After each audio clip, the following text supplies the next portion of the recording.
This is CBC Winnipeg News.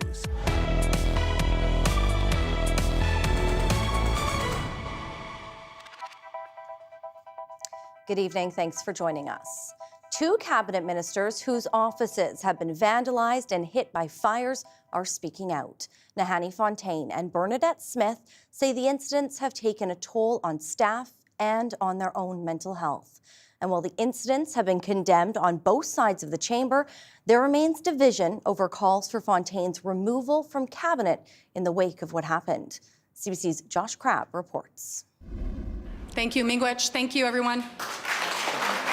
Manitoba's first First Nations women cabinet ministers hugged in the wake of a turbulent 2 months. Both of their constituency offices have been vandalized and burned in incidents being investigated by the Winnipeg Police Service's Major Crimes Unit. It's not normal that in this day and age somebody can be so angry that they would think that political violence is the path to go down. It's an attack on democracy. You know, we're not able to do our job fully. Investigators have yet to say whether they believe any of these incidents are random or targeted, but based on the damage, both ministers feel the acts were deliberate. At the announcement for a 24/7 safe space Thursday, two protective services officers with the Legislative Assembly of Manitoba were guarding the entrance, a sign of heightened security. The burn marks are still visible at Bernadette Smith's office. The Premier says discussions are underway with the Legislative Assembly Management Commission on whether the budget for security at these offices is high enough. Right now, MLAs get $4,400. The incidents have also set off concerns about the longer-term impact of political violence. It sends an incredibly chilling effect, right? Brandon University political science professor Kelly Saunders says this could discourage young women from underrepresented Indigenous backgrounds from seeking public office. MLAs on both sides of the legislature have condemned the vandalism and political violence, but there's been fiery exchanges over a rally Wednesday and continued opposition calls for Fontaine to be kicked out of cabinet. This after the minister apologized for resharing a social media post about the assassination of a U.S. conservative activist before the fire at her office. The Premier defended calling those protesters, quote, goofballs. I have two ministers of the Crown who are in tears. I am not just the Premier of Manitoba, I am the leader of a team. And if you come for one of us, you're coming for all of us. Will he stand up today and apologize for calling Manitobans goofballs? Here. Wab Canoe says he won't say sorry. He doesn't believe the timing was right to hold the protest or call for his minister's removal. Josh Crabb, CBC News, Winnipeg. Personal care home beds are at a premium. Patients can wait weeks or even months for one to come up, and sometimes that means they're stuck waiting in a hospital bed.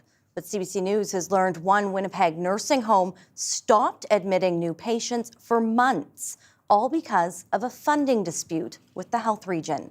The CBC's Kristen Annabelle has more. This is disgusting, to be quite honest, to me. This is one of the 18 rooms at Lions Personal Care Centre that sits empty. It's part of a protest that began in April by the home's executive director to get the WRHA to properly fund the facility. It was the only way I could get their attention because I was being ignored. So it was a simple thing until we come to rationale problem solving. But again, that was ignored. Over 100 people live at the home, which is located in Winnipeg's West End, in an area that Gilles Verrier says requires 24-hour security and a multi-million-dollar entrance upgrade to keep residents safe. We're spending a lot of money just to secure our facility. No other facility needs that. Nobody needs the amount of security that we do, 24/7, huge costs, and yet they don't look at that. According to Manitoba Health reports, there are over 60 people in Winnipeg hospitals waiting for a nursing home bed, and another 223 waiting in the community. Verrier wishes it didn't have to come to this. Which is disgraceful because there's so many people waiting for those beds. Verrier sent a letter to the WRHA yesterday saying he would start admitting residents, but wouldn't stop publicly calling out the health authority for its systemic failures and financial negligence. That letter was tabled by the Tories at question period Thursday. So my question is simple for the Premier. Maybe you can actually answer it. And I quote from the letter I just tabled. Are systemic failures and financial negligence really the best he can do? End quote. Manitoba's Health Minister, Uzoma Azagwera, said they expect every publicly funded nursing home bed to be filled. And they've directed the Winnipeg Regional Health Authority to work with Lions to ensure that continues to happen. Kristen Annabelle, CBC News, Winnipeg. A new piece of legislation would enable people who are highly intoxicated on drugs, alcohol, or both to be detained for up to 3 days. The law currently allows them to be held for up to 24 hours. The Addictions Minister, Bernadette Smith, says that's not always long enough. She says people on meth or combinations of substances may need more supervised time to protect them and others. If her bill passes, highly intoxicated people may be involuntarily held for up to 72 hours. Winnipeg Police Chief Jean Bowers says the move will free up police resources. Definitely, these calls tie up a lot of resources. But the main thing I think about this bill is we're not criminalizing people. We're keeping them in a safe place so that they're not harming themselves or harming anyone else within the community. Official opposition leader Abi Khan called the legislation too vague. He says it's unclear which agency will be tasked with caring for those involuntarily detained for longer periods of time. Khan also questioned how the supports required will be funded. A West End couple is asking motorists to be more aware of cyclists after the two were involved in separate crashes over the weekend. Both riders were in protected bike lanes when they say drivers cut them off. They were both injured badly enough to require surgery. Now they're calling on the city to make the intersection safer. CBC's Mike Arsenault has that story. I fall over my handlebars and land on my head, neck, and shoulders, and that's where I broke my collarbone. Jodrey Clayton is in a sling and waiting for surgery on his collarbone after nearly being run over while riding his bike in the protected bike lanes on Westminster Avenue. At the break in the bike lane there, she took a sudden right and cut me off, and I had to slam on my brakes immediately to avoid running into her. 2 days later, another bike was hit at the corner of Sherbrooke and Westminster. This time it was Clayton's partner, Jen Kosteski. They repaired a fracture to one of the bones in my elbow. I've got a fracture on my wrist. Kosteski was on her way to see Clayton when she was hit by a motorist while riding in the protected bike lane on Westminster. And I went to cross Sherbrooke and didn't see the truck until he was right in front of me and fell. His back tire went over my arm. Earlier this year, the city implemented a 5-second head start for pedestrians and cyclists at 100 intersections in the city. Clayton would like to see the same treatment at this intersection. In Maryland, they have that system where pedestrians and cyclists get to enter first, but for some reason they don't employ the same safety on this intersection. Bike Winnipeg says right hook turns are a concern when it comes to bike safety. It says there's measures the city could put in place to make bike lanes safer. An extended curb, what's called a bullnose, out in front of the crosswalk so that that person making that right turn has a tighter turning radius, sort of a sharper turning radius, which is going to slow them down. Mark Coho says the area has some of the highest rates of biking in the city, and cyclists need to feel safe. The city of Winnipeg says there are no plans to make changes to this intersection at this time, but it's working on a better system to identify problematic intersections in the city. Kosteski says drivers need to be more aware of cyclists. Especially as we start adding more bike infrastructure, that it is there and that cyclists do have the right of way. Kosteski and Clayton are both on leave from work while they recover from their injuries, and both filed a claim with MPI. Mike Arsenault, CBC News, Winnipeg. Another beautiful October day outside, but we do know that there is rain in the forecast, so enjoy this sunny weather while you can.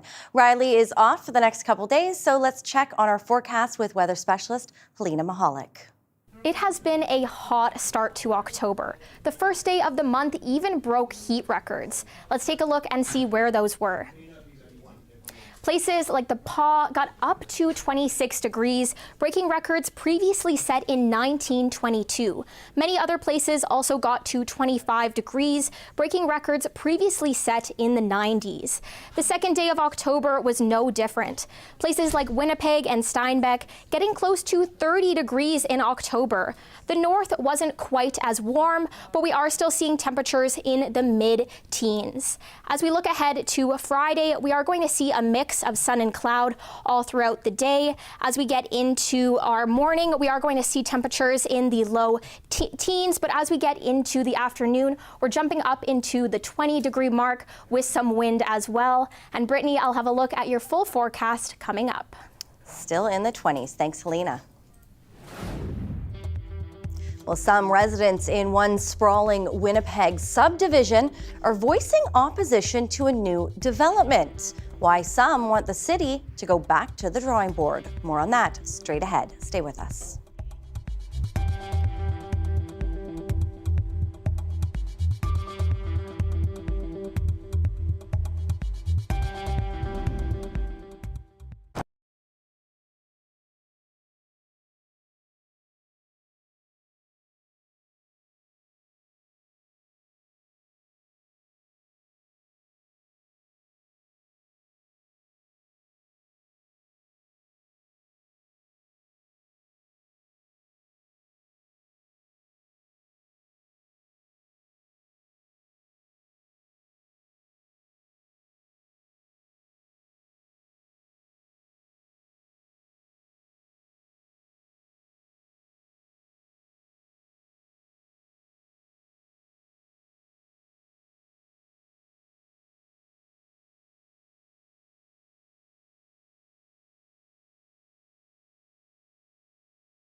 A handful of people in Winnipeg's Waverley West are firmly against a new development they say will disturb the peace and quiet of their neighborhood. It's not a strip mall or an addictions treatment center. As CBC's Bartley Kivas reports, they're arguing a residential neighborhood is no place for an elementary school. Dan Grossi lives in Waverly West, but every morning he has to drive down Kenniston Boulevard to get his kids to school in White Ridge. He says his neighborhood needs another school. There's a school in South Point, we're not in their catchment. There's a school in Bison Run, we're not in their catchment. I got to send my kids to White Ridge, but there's not enough daycare spots. Absolutely need schools. Grossi is not alone. Pembina Trails School Division says about 1,700 kids in fast-growing Waverly West have to attend school in other neighborhoods. The division plans to whittle down that number with a development planned for this empty field. A handful of people are opposed to what's planned for this vacant parcel of land in Bridgewater Trails. The proposal calls for a school and a daycare. City Hall initially approved the plan. 3 Waverly West residents are appealing it, arguing a school and daycare would create too much traffic, cause too much noise, and use up too much parking. In a letter to City Council, they say this will disturb the peace and quiet of the residential environment and diminish overall quality of life for current residents. This particular appeal has taken politicians by surprise. The land in question has been earmarked for a school for more than a decade. Maybe the individual didn't think that a school was going in, that wasn't aware of what might be going in, but he has or she have the opportunity to come down and appeal it. Generally speaking, my experience is that I have people coming to me asking for new schools, so this might be, again, a new experience for me. Dan Grossi is also frustrated. We have schools right in the area. It would be nice to just go to school in the area. The appeal is slated for City Hall on Wednesday. Bartley Kivas, CBC News, Winnipeg. The city is looking to make dedicated loading zones downtown where ride-hailing cars can drop off and pick up passengers. The proposed bylaw calls for 3 loading zones and a total of 10 spots reserved for rideshare services. Now, those would be similar to the dedicated spots for taxis right now. They would be in high places of high traffic areas like outside Canada Life Centre and the Burton Cummings Theatre. The mayor says downtown needs these. And several Winnipeggers choose rideshare as an option to get to and from their events. And so we need a space for them, spaces for them, I guess, in a couple places in our downtown to be able to let their passengers in and out of their vehicles safely. Officials say currently ride-hailing cars are having to circle venues, sometimes multiple times, to pick up passengers. This would still need full council approval. Bus riders will soon get more time to catch their connections. Transit is adding an extra 15 minutes to its transfer window. Starting Monday, transfers will now be valid for 90 minutes.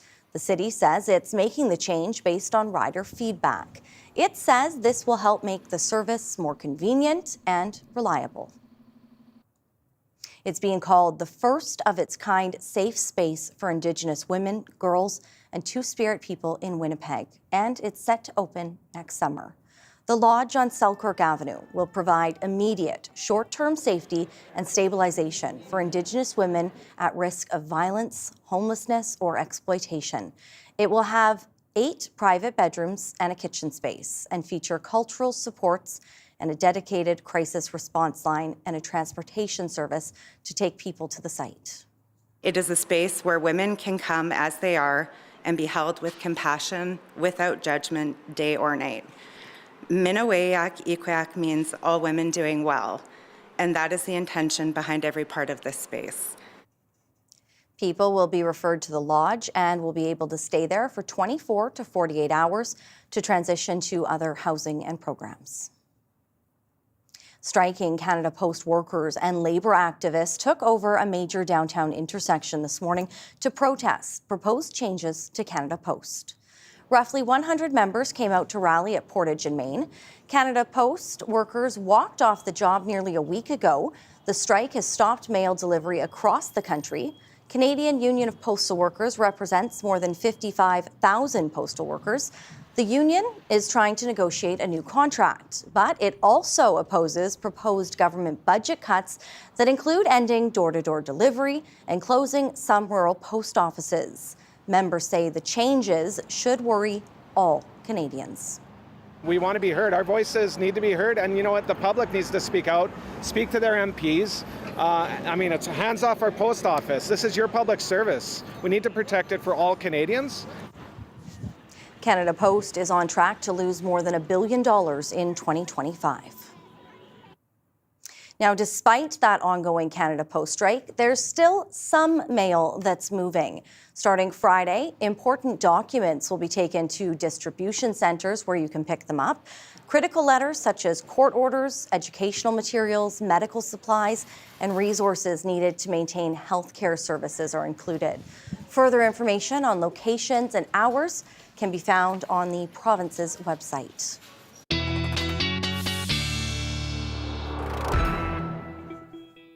Riley is enjoying a few much-needed days off, so we are getting our weather forecast from Helena Mahalik. Let's check in with her. It has been a beautiful October so far, but we do have some rainfall coming our way. Let's take a look and see what's ahead in the province. Thursday, we are seeing mainly calm conditions, just some cloud coverage up north. But in the coming days, we are going to be seeing some rainfall starting Friday. Places around Winnipeg in for some showers. And in the afternoon, that moves closer to Norway House with a chance of some thunderstorms as well. As we get into Saturday, we are going to see some scattered showers, both in the south and the north. But it's really Sunday where we see a huge system coming in, affecting areas close to Winnipeg with a chance of thunderstorms as well. So it's a good amount of moisture that we're seeing Sunday. Just how much rainfall are we getting? Places in and around Winnipeg getting anywhere from 30 to close to 60 millimeters of rainfall if those storms hit the right places. In the north, not quite as much, but we are getting anywhere from 5 to 7 millimeters of moisture there. In terms of our winds Thursday, we were seeing just a little bit of a breeze up north with wind gusts up to 40 kilometers an hour. Friday, we're going to continue to see a bit of a breeze in the south, and as we get into Saturday, continuing to see that breeze moving into the north with wind gusts up to 30 kilometers an hour. Friday will still be a beautiful day to go and walk your dog despite a cloudy day. Temperatures will get up to the low 20s as we get into the afternoon, so it will be a perfect day to go and take a walk or a hike like Baxter here. Thank you so much to Carol and Randy for submitting this photo of Baxter. If you would like your dog featured on the show, please email talkback@cbc.ca. So Friday, maybe not the best day for dog walking. There is a chance of rain in the forecast, but it's just a slight chance. Temperatures will still be beautiful. Still a chance of rain on Saturday as well, dropping temperatures to the low 20s. Our overnight lows are still at seasonal for this time of year, getting into those low teens. But on Sunday, we see a drop down by almost 10 degrees. That's that day where we're seeing a big system of rain coming in. So temperatures are dropping into the low teens and our overnight lows closer to freezing. But we are seeing temperatures that are closer to seasonal for this time of year. And Brittany, I'll have your full 7-day forecast coming up. All right. Thank you, Helena. Enjoy that sunshine while you can, because we're in for some rain. We have much more to come still ahead. Stay with us.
2 people were killed and 4 others seriously injured after an attack outside a synagogue in Manchester, England. Officers shot and killed the suspect, and police are treating it as a terrorist incident.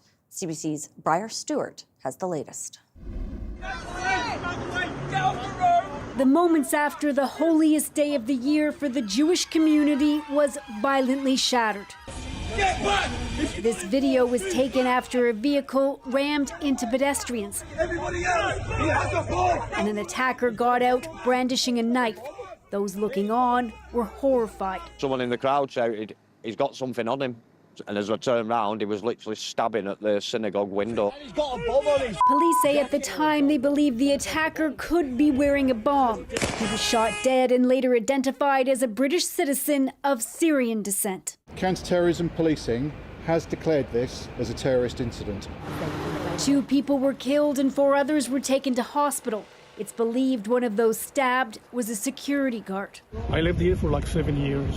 I've seen nothing but kindness and love from the Jewish community here. Security has been stepped up at synagogues and Jewish schools, and in some areas there is a visible police presence. This attack comes as the Jewish community was already dealing with a sharp rise in anti-Semitic incidents.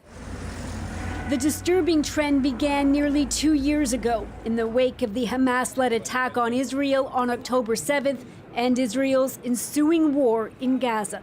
There was a feeling of inevitability about it. Alex Hearn says synagogues already have heightened security. He was part of a volunteer patrol at another one on Wednesday. He wants the government to take a harder line against anti-Semitic attacks. We can have all the security guards in the world, and that can't protect us from this climate of hate that's growing.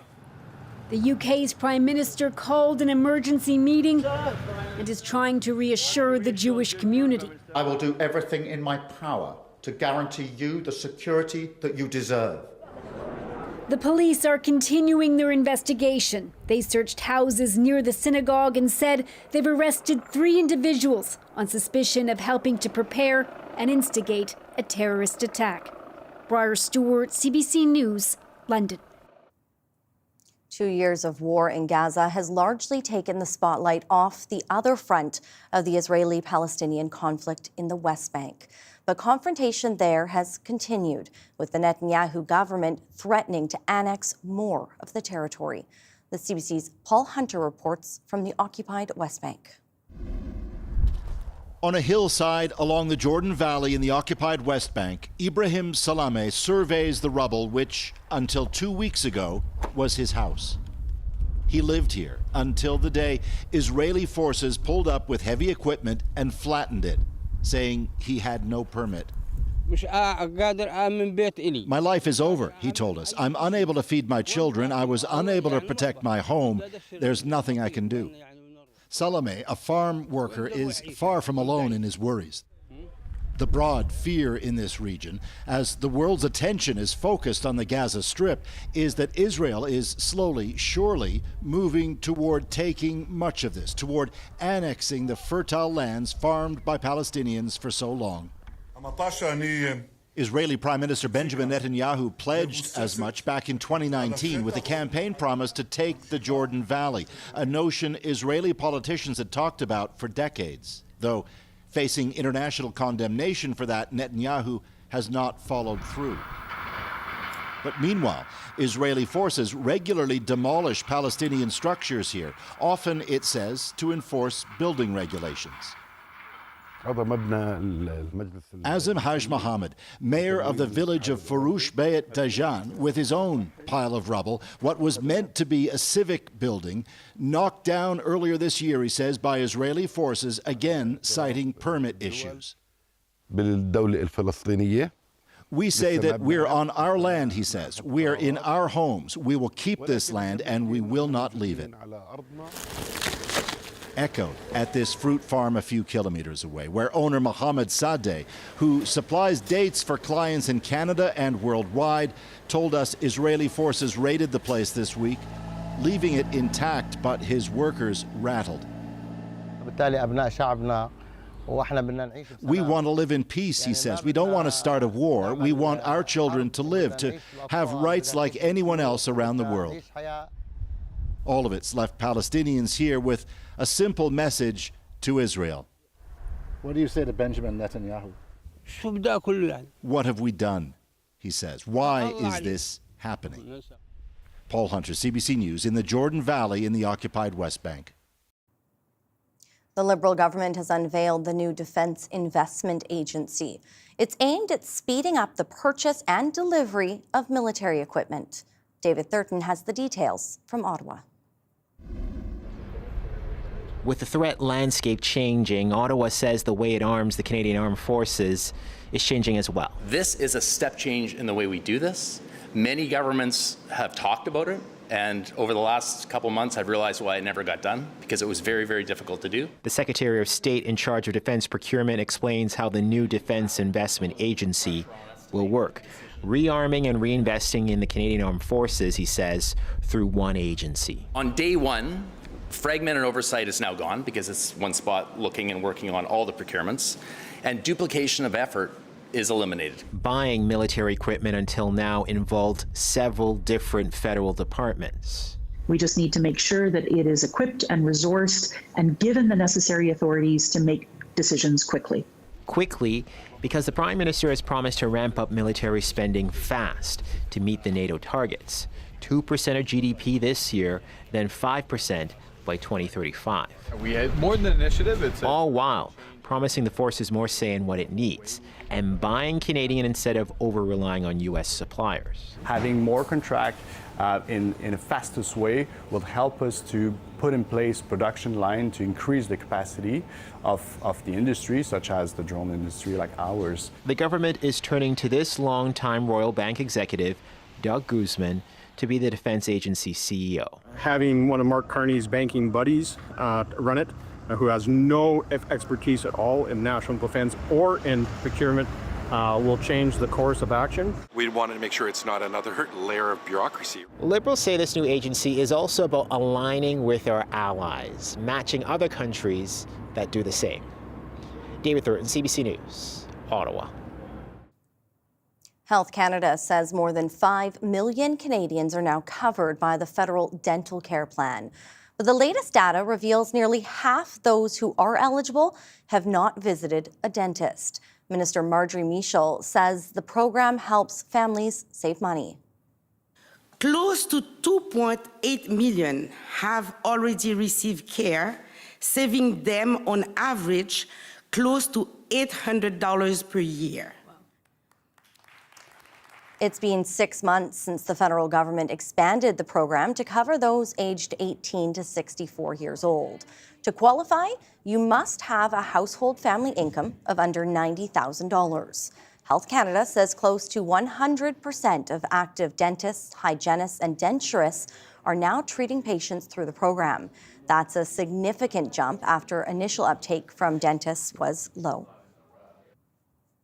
The number of people asking for a judge to review an immigration decision is projected to rise to unprecedented levels this year. Many of these cases are people seeking a study permit, work permit, or visitor visa for Canada, and the federal court is becoming overwhelmed. Shayna Luck has that story. Over your career, have you seen something comparable to this happen before? No, this is actually quite an extraordinary surge in our volume. The federal court's Chief Justice Paul Crampton has spent 16 years on the bench. Recently, he's watched certain types of immigration filings shoot up. Staff project they'll rise to more than 30,000 cases this year. That's compared to about 6,000 a year before the pandemic. Court staff can't keep up, and some cases are taking more than a year to complete. Well, at the end of the day, it's confidence in our immigration system and the integrity of the immigration system. It's confidence in the justice system, confidence in the courts. It's access to justice. The court's administration service says it has not received an increase in funding to handle the workload. The Justice Minister, Sean Fraser's office, said he appreciates this perspective and will continue discussions on these issues, but it gave no other details. Some immigration lawyers say their clients feel no choice but to go to court because with millions of applicants, it's now more difficult to get help within the immigration department. The overall chance of getting a response, and particularly of getting a positive response, is very low. I don't want to say it's zero, but it's become much less an effective way of trying to get a resolution. And this lawyer says the Immigration Department tends to issue refusal letters that are generic and brief, increasing the chances applicants will go to court. And they don't feel that they've had that opportunity to be meaningfully heard in the application. And what has that led? To runaway litigation. The Immigration Department says this summer it started issuing more information on why applications are refused, and it has a web form where people can report errors. But lawyers say that's not satisfying for many clients. The Chief Justice says the courts will keep bending over backwards to handle the workload, but he warns without proper court resources, the rule of law and democracy could suffer. Shayna Luck, CBC News, Halifax. On a cosmic scale, it can be called a baby, but a young planet is going through a growth spurt that's grabbed the attention of astronomers. This is an animation showing its behavior. The rogue planet is more than 600 light years away, drifting through space without a parent star. New observations show it's pulling in space debris at a record-breaking level. At about 6 billion tons per second, to be precise. It's already estimated to be more than 5 times the size of Jupiter. And while it seems to be showing the appetite of a star, it's a long way from reaching the mass of at least 80 Jupiters needed to become one. Breaking down barriers and filling up tummies. How schools are helping teach kids while also making sure none of them go hungry. That story after the break.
The province's school nutrition program is back in full swing for the second year. The goal is to make sure all students have barrier-free access to healthy foods. Now, what that program looks like differs between schools and divisions. For some, it might mean either a breakfast, lunch, or snack, or any combination of the three. Jim Agapito visits Wellington School in Winnipeg's West End to see the program in action. I'm out here at Wellington School in Winnipeg's West End watching breakfast being made for students as part of Manitoba's Universal School Nutrition Program. Let's check it out. Now chopping it. I'm Susanna Calanza. I'm a food coordinator here at Wellington School. I've been here for so long. I know what the people needs, whatever people they are. I cannot believe when I started working this food coordinator last year, I didn't realize that there are more kids coming to school without eating. And that's drive me to do this job. My name is Emil Contreras. We are at Wellington School and I'm the principal here. Breakfast is the most important meal of the day. And for some of us, we don't get to have that on a regular basis. It is really important for emotional, mental, physical health. You know, it brings everyone together. Sometimes it brings the families together. So having breakfast here at the school and for the kids is really, really important for setting them up for a positive day. How can you focus if your stomach, you know what you calling that? Growling. Growling. How can you concentrate? We're gonna see you get to work. I know you're gonna be busy. How many students do you think you have today? I hope we will go over 100. Today we're going to have egg bites. So I need my vegetables. And what do you got? I got the pepper, I got the green onions, the red pepper, something colorful for the kids to see. My eggs. See, eggs and eggs and eggs. How many eggs do you think you're gonna go through today? Probably around 7 dozens today. Sometimes the kid, they know, because it's nice and they're colorful, they don't care if there's vegetables or not in their food. Is it hard to feed kids food, like veggies? No. I thought it might be. I thought it's gonna be a hard one, but when they see it's different, nice colors in it, and I give them I have a vegetable one. I do halal. I do sometimes only cheese if they don't have this. We all understand that nutrition and having students fed is really, really important. But it's the quality of food that they're receiving that's the second piece. Because of the universal program here, we're able to offer whole foods, things that aren't packaged or prepackaged with a ton of ingredients that they don't need. Ms. Calanza is doing a great job at making homemade meals for these kids. What do we got there? Ham. I usually do it differently. Sometimes I julienne cut this, or sometimes I do squares, something different. Same food, but different style. Ms. Calanza's got a huge impact on the community. When she entered that small kitchen, as you could see, it was magic. My egg butt. See how beautiful it is? My name is Talina Paulette Balmore. I think I'm just gonna have some cereal. I don't really know what's for breakfast. I think it's an egg bite and some hash browns. Okay, I think I might have that. Those one's the one with ham on it that has cheese. Okay, I'll get this one. This one's ham, right? Okay, take a bite. Let me know how it tastes. Yummy. What's your name? My name is Jenny Demery. And you're here with my grandson. Okay, so hi, what's your name? Jeremiah. And what grade are you in, Jeremiah? 2. How important is it then for your grandson to come here and get breakfast and lunches and snacks every day? Cereal, Eggos, and everything, it's expensive. Like you buy a couple boxes, that's $20 right there. Milk is what, $7? So it helps him a lot. He loves it here. So I always bring him. He always says, "Are you coming with me, Grandma?" And I said, "Yep." It saves me a lot of money. What's it about Ms. Calanza's food that you like? He likes the pancakes, he likes the poutines, he likes... And I also like Ms. Calanza because he cooks. If it wasn't for the school, then a lot of kids would go starving during the day. What did you have to eat this morning? Eggs and hash browns and toast. How was it? Good. Okay, do you like the food that you get to eat here in the morning? Yes. Do you come here every morning? Food costs are rising so much that takes away the opportunity that they would be able to be doing it at home. So now that we're able to kind of take down again another barrier for them by offering it at school, I think it's just huge for our families.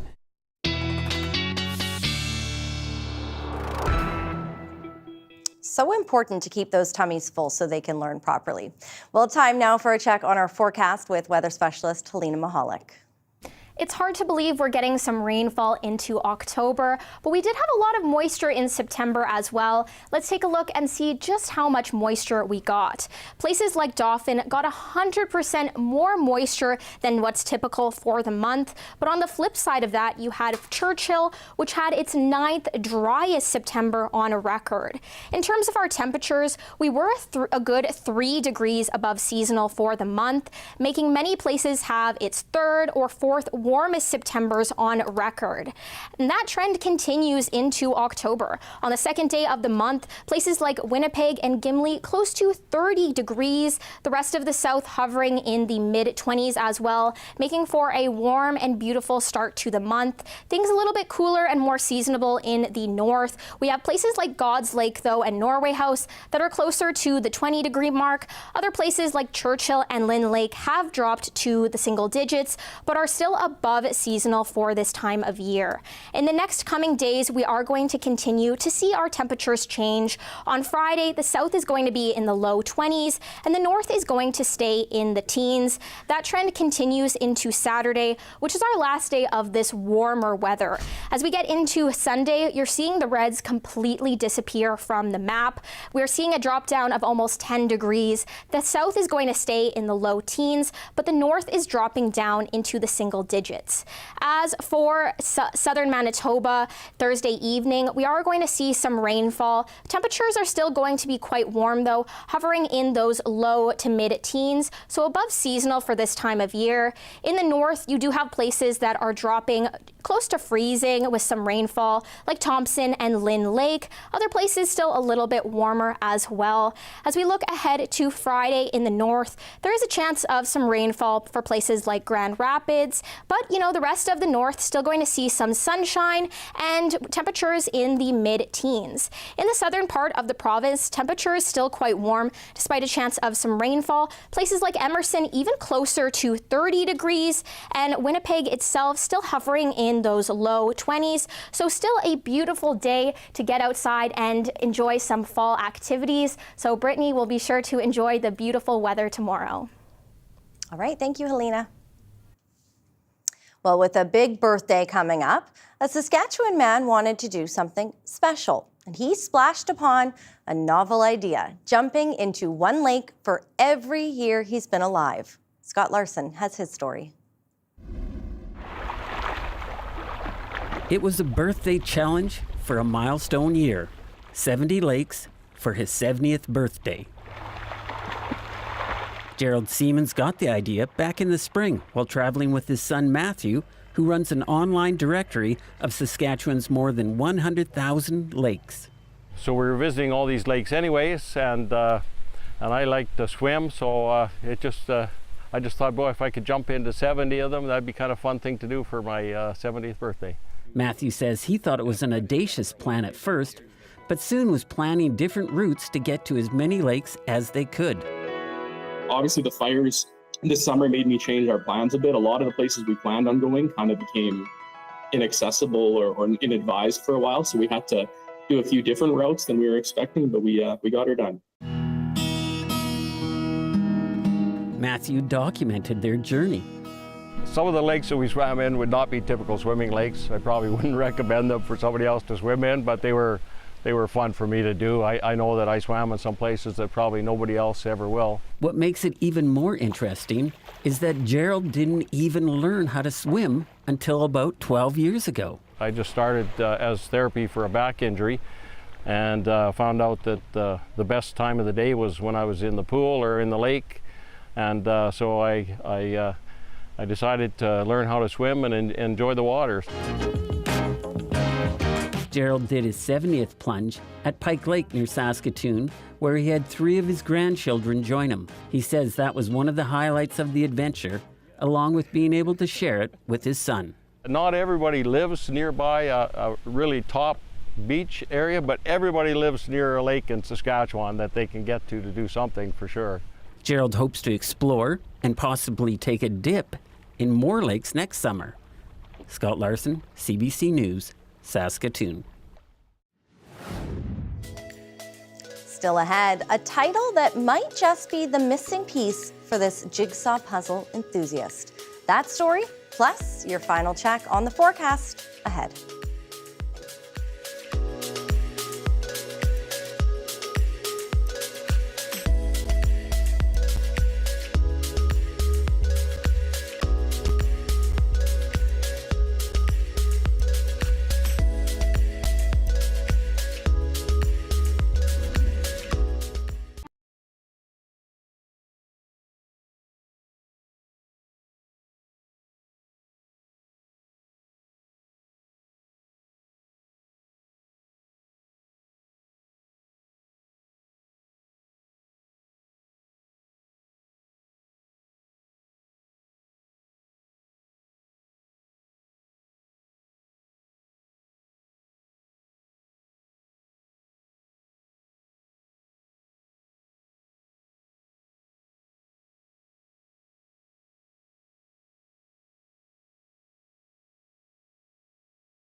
It's been a beautiful start to the month. Let's take a look and see if that heat is sticking around for Winnipeg. Friday and Saturday, temperatures still in the mid to low 20s, but some rainfall is going to be cooling things down drastically on Sunday, and our overnight lows are also dropping close to freezing and going to be staying that way for the next few days. Into Monday, we're continuing to see some cooler temperatures, but by the end of the week, we are seeing some breeze, but also temperatures getting closer to 20 degrees. So Brittany, maybe beautiful weather to enjoy a corn maze. All right, thanks, Helena. Well, a Toronto area woman may be one of Canada's best puzzlers. She recently won first place at the World Jigsaw Puzzle Championship in the 60-plus category. CBC's Metro Morning sat down with her to discuss what it feels like to be the first Canadian to gain the title.